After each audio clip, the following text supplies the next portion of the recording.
कोकणातील प्रत्येक अपडेट जाणून घेण्यासाठी आजच माझे कोकणच्या सोशल मीडिया प्लॅटफॉर्मला लाईक, फॉलो आणि सबस्क्राईब करा. नमस्कार, मी प्रणाली भोसले. माझे कोकणच्या प्राईम टाइम बुलेटिनमध्ये आपल्या सर्वांचं मनपूर्वक स्वागत करते.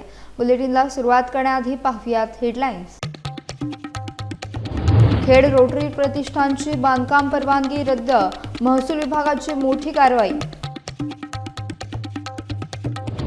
लांजा कोल्हेवाडीतील BSNL टॉवर बंदच, नेटवर्कसाठी ग्रामस्थांची पायपीट, टॉवर कार्यान्वित करण्याची मागणी. चिपळूण तालुक्यातील मिरजोळी बायपास परिसरात आग, संगणकासह साहित्य जळून खाक.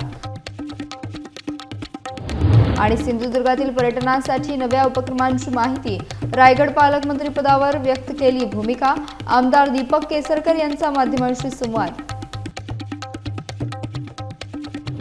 पाहुयात सविस्तर वृत्त. खेड तालुक्यातील भडगाव येथील रोटरी प्रतिष्ठानच्या इमारत बांधकाम प्रकरणात महसूल प्रशासनानं मोठी कारवाई करत बांधकाम परवानगीच रद्द केली आहे. मंजूर नकाशातील अटी आणि शर्तींचा भंग झाल्याचे निष्पन्न झाल्यानंतर उपविभागीय अधिकारी वैशाली पाटील यांनी हा आदेश पारित केला आहे. रोटरी प्रतिष्ठानला 2022 मध्ये बिनशेती व बांधकाम परवानगी देण्यात आली होती. मात्र मंजूर नकाशात पार्किंगसाठी राखीव असलेल्या जागेवर 4 खोल्यांचे बांधकाम करण्यात आल्याची तक्रार करण्यात आली होती. महसूल विभागाच्या चौकशीत ही बाब सत्य असल्याचे समोर आले.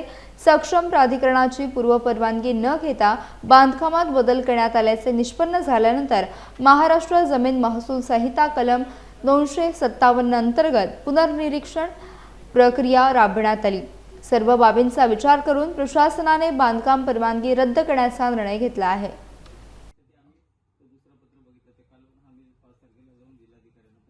खेड शहराच्या लगत भरणा आणि भडगाव खोंडे ग्रामपंचायतीच्या मध्यभागी रोटरी प्रतिष्ठान या नावाने संस्थेचा एक व्यवहार चालू आहे. त्या ठिकाणी शैक्षणिक आणि इतर आता मी ज्या गोष्टी आता हाताळल्या त्या रोटरी प्रतिष्ठानने वसतिगृह ह्या विषयासाठी परवानगी मागितली. आता त्या परवानगीमध्ये शासनाच्या नियमाप्रमाणे ज्या काय अटी आणि शर्ती आहेत त्याचं उल्लंघन झालं आणि ह्या गोष्टी एक सामाजिक भावनेतून प्रशासनाच्या आणि संस्थेच्या निदर्शनात आणूनही मी डिसेंबर 2024 पासून त्यांच्या निदर्शनात आणले.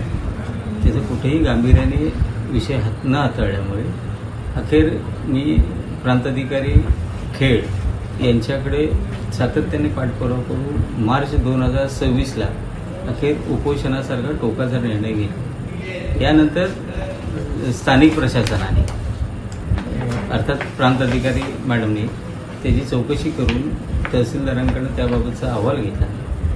त्या अहवालामध्ये ज्या काही त्रुटी आणि ह्याचं जे भंग झालं होतं याबाबत 257 अन्वये त्याने अपिलार्थी म्हणून त्यांनी एक केस चालवली. त्याचा निकाल 1 जूनला दिला आणि ती वसतिगृहाची बिनशेती रद्द केली.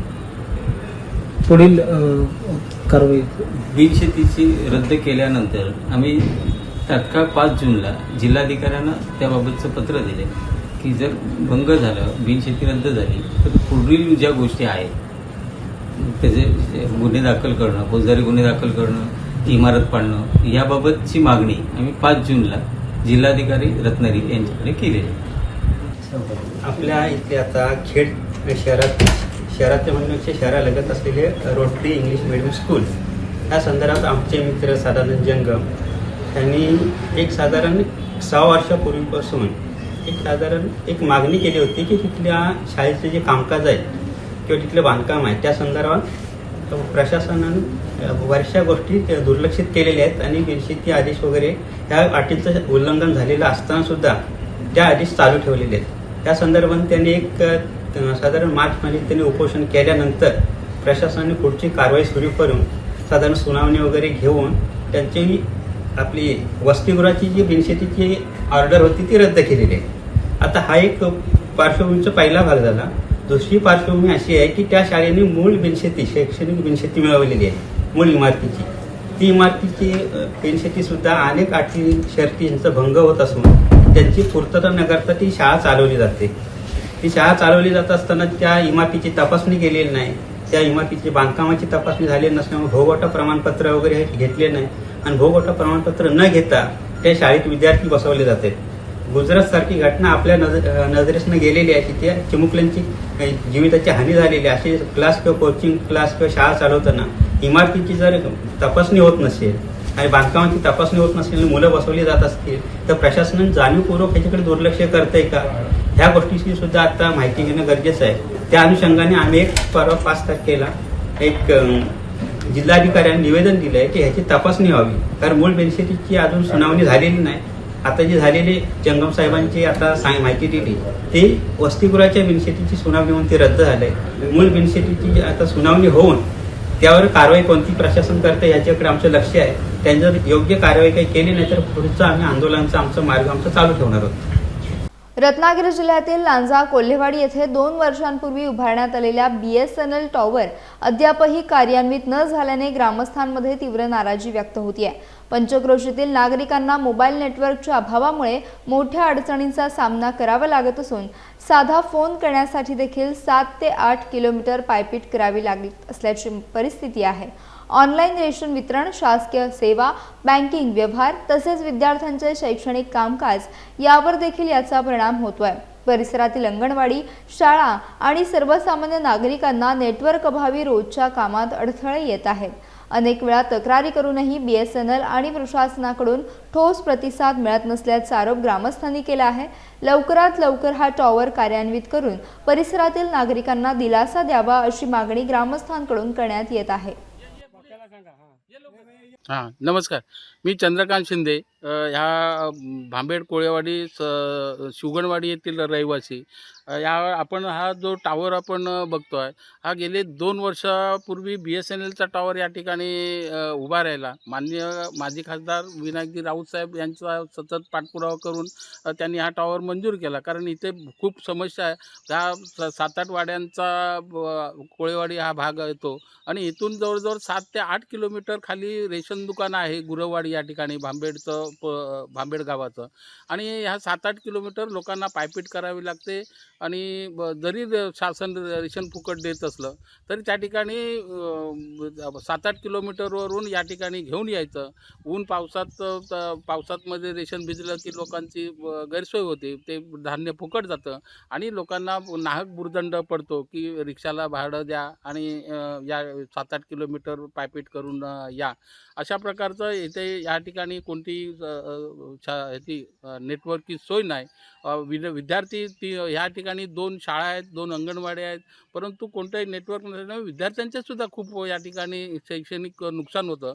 सातत्याने गेली 2 वर्ष आम्ही पाठपुरावा करूनही हा टॉवर उभा राहिला आहे, परंतु तो कार्यान्वित नाही. सातत्याने लोकप्रतिनिधींना आम्ही पाठपुरावा करून प्रशासनाचा पाठपुरावा करून सुद्धा तो कार्यान्वित होत नाही. त्याची कारणं मात्र कोणती आहेत ती सांगत नाहीत आणि अशा परिस्थितीत हा एवढा मोठा खर्च शासनाने केलेला आहे. तो भविष्यात त्याचं काय होईल आम्हाला माहिती नाही, परंतु लोकांच्या सोयीसाठी शासनाने लोकप्रतिनिधीकडे लक्ष देऊन लवकरात लवकर हा टॉवर चालू होण्यासाठी प्रयत्न करावेत, हीच आमची या ठिकाणी मागणी आहे. धन्यवाद. इथून जवळ 5 ते 7 किलोमीटर आमचं अंतर आहे या गुरववाडी दुकानपासून. तर तिथे जो टॉवर झालेला आहे BSNL टॉवर, आज सातत्याने आम्ही मागणी करून सुद्धा तो पूर्ण होत नाही. जे काम केलं अर्धवट झालं आहे. आज रेंजसाठी लोकांना जागोजागी फिरावं लागतं आहे, या जागेवरून त्या जागेवर. आज या लोकांचे एवढे हाल होत आहेत, तर लवकरात लवकर आमचा टॉवर उभा करून काम करून द्या. उभा झालेला आहे पण त्याचं लवकरात लवकर त्यांनी करून चालू करून द्यावा ही आमची विनंती आहे. सर्व ग्रामस्थांची विनंती आहे असं नम्रतेने सांगतो. आव्हान लवकरात लवकर करावं ही विनंती आमची. 2 वर्ष झाली या टावर उभा केलेला आहे पण त्याचा काय उपयोग नाही. अजिबात रेंज वगैरे काहीच नाही. आमचे मोबाईल वगैरे सर्व टेबलावरती पडलेले असतात, कुठलंच काय रेंज नाही. रेशनबद्दल बोलतो. रेशनवरती पण इकडे रेंज नाही अजिबात. तर आम्हाला 2-2, 4-4 दिवस आम्हाला खेपा घालायला लागतात इकडे अजिबात. तरी पण केव्हा तरी रेंज आली तर आली, नाही तर 12-12 वाजेपर्यंत थांबून घरी जायला लागतं वगैरे. 4-4 दिवस खेपा घालायला लागतात इकडे, तरी रेंज भेटत नाही. चिपळूण तालुक्यातील मिरजोळी बायपास परिसरात काल सायंकाळी सरकारी वाळू वाहतूक तपासणीसाठी उभारण्यात आलेल्या केबिनला भीषण आग लागल्याने खळबळ उडाली। या आगीत केबिनमधील संगणक, टेबल आणि इतर साहित्य पूर्णपणे जळून खाक झाले। आग लागल्यानंतर परिसरात मोठ्या प्रमाणात धुराचे लोट पसरले। विशेषतः निरगुडी बायपास परिसरात धूर पसरल्याने वाहन चालक, नागरिक यांच्यामध्ये काही काळ घबराहटीचे वातावरण निर्माण झाले। दरम्यान अग्निशमन दल पोहोचण्यापूर्वीच एका स्थानिक दुकानदाराने प्रसंगावधान राखत आपल्या दुकानातील पंपाच्या साहाय्याने आग आटोक्यात आणण्याचा प्रयत्न केला। सुदैवाने या घटनेत कोणतीही जीवितहानी झाली नाही, मात्र केबिनचे मोठे नुकसान झाले असून आग नेमकी कशामुळे लागली याचा तपास सुरू आहे। सिंधुदुर्गचे आमदार दीपक केसरकर यांनी वैभव नाईक यांच्यावरील एसीबी चौकशी, सिंधुदुर्ग पर्यटन विकास आणि रायगडच्या पालकमंत्री पदाबाबत आपली भूमिका स्पष्ट केली। वैभव नाईक यांच्यावर विश्वास व्यक्त करत ते चौकशीतून बाहेर पडतील असा विश्वास त्यांनी व्यक्त केला। तसेच सिंधुदुर्गातील पर्यटनासाठी नव्या उपक्रमांची माहिती देत रायगडचे पालकमंत्रीपद भरत गोगावले यांनाच मिळावे अशी भूमिका त्यांनी मांडली। जसे की चौकशीच्या प्रक्रियेचा हा भाग आहे आणि त्याच्यामुळे शेवटी ती प्रक्रिया पूर्ण करायला लागते आणि माझी खात्री आहे की वैभव नाईक याच्यामधून सही सलामत बाहेर पडतील आणि ते माझे त्यांचे जवळचे संबंध आहेत। अनेक वर्ष आम्ही एकत्र काम केलेले आहेत, चांगले व्यावसायिक आहेत, त्याच्यामुळे त्यांच्याकडून असं काय झालं असेल असं मला वाटत नाही। पाहायला गेला तर कॉक्रोच जनता पार्टीचा जन्म झाला आणि आज राज्याभिषेक दिनी जंतर मंतरवरती दीपके म्हणून जे आहेत ते आंदोलन करतायत। नीट पेपर फुटी संदर्भात त्यांनी युवकांना आपल्याकडे आकर्षित केलं। या आंदोलनाकडे कसं पाहता? एक गोष्ट अशी आहे की एखाद्या स्टेटमेंटवरून एखादं आंदोलन उभं राहावं अशी परिस्थिती नाही आहे।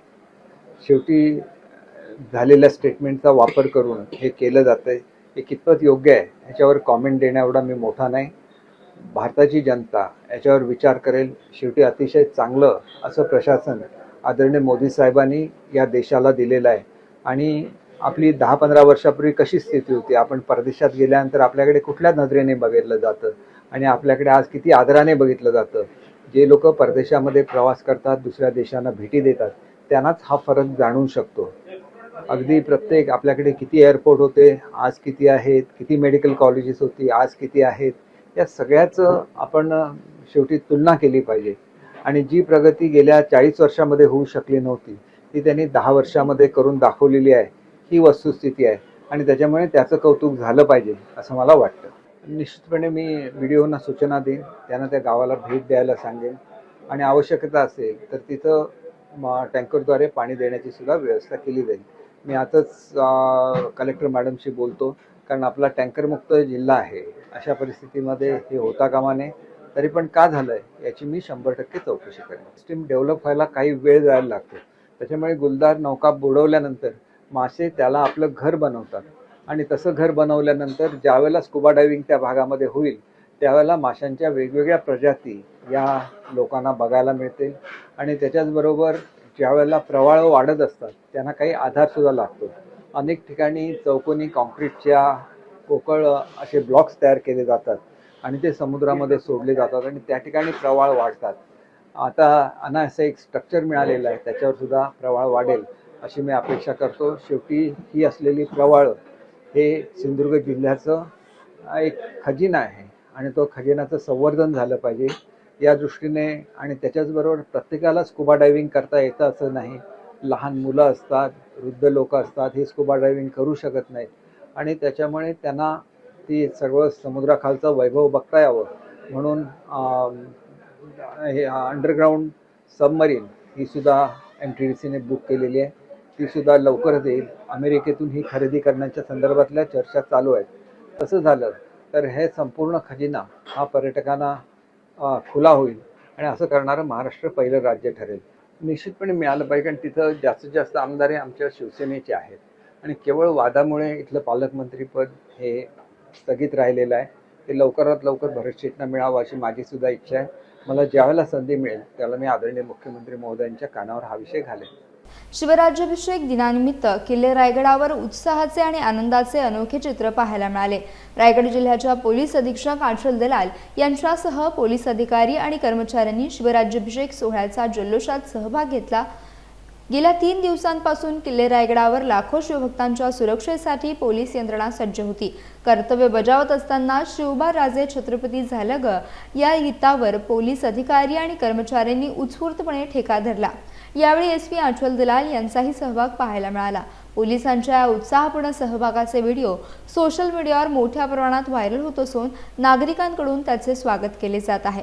शिवराज्याभिषेक दिनाचा आनंद आणि शिवभक्तीचा उत्साह पोलिसांमध्ये देखील पाहायला मिळाल्याने हा क्षण अनेकांसाठी विशेष ठरला.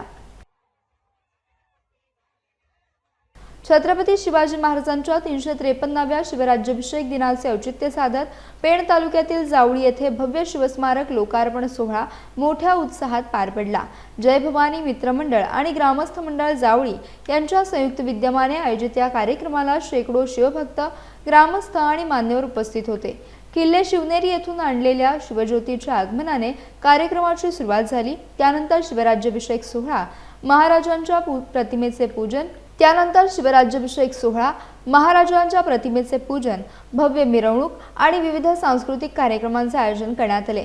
सुप्रसिद्ध शिवव्याख्याते रोशन पाटील यांनी छत्रपती शिवाजी महाराजांच्या विचारावर मार्गदर्शन केले. सायंकाळी गावातील ज्येष्ठ नागरिक रामा आमरे यांच्या हस्ते शिवस्मारकाचे लोकार्पण करण्यात आले. विशेष म्हणजे हे स्मारक कोणतीही शासकीय मदत न घेता केवळ ग्रामस्थांच्या लोकसहभागातून अवघ्या 1 महिन्यात उभारण्यात आले आहे. कार्यक्रमाचे प्रमुख आकर्षण ठरले ते रायगड भूषण हरिभक्तपरायण कृष्णाबुवा देशमुख यांचे ओजस्वी आणि मंत्रमुग्ध करणारे सादरीकरण.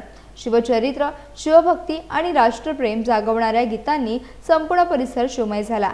जय भवानी जय शिवराय च्या घोषणांनी वातावरण दणाणून गेले आणि उपस्थित शिवभक्त भावुक झाले. या ऐतिहासिक सोहळ्याने जावळी गावाच्या शिवप्रेमाची आणि एकजुटीची पुन्हा एकदा प्रचिती दिली. यासह बुलेटिनमध्ये वेळ झाली. इथेच थांबण्याची. भेटूयात नवीन बुलेटिनसह. तोपर्यंत तुम्ही कुठेही जाऊ नका. पाहत राहा फक्त माझे कोकण.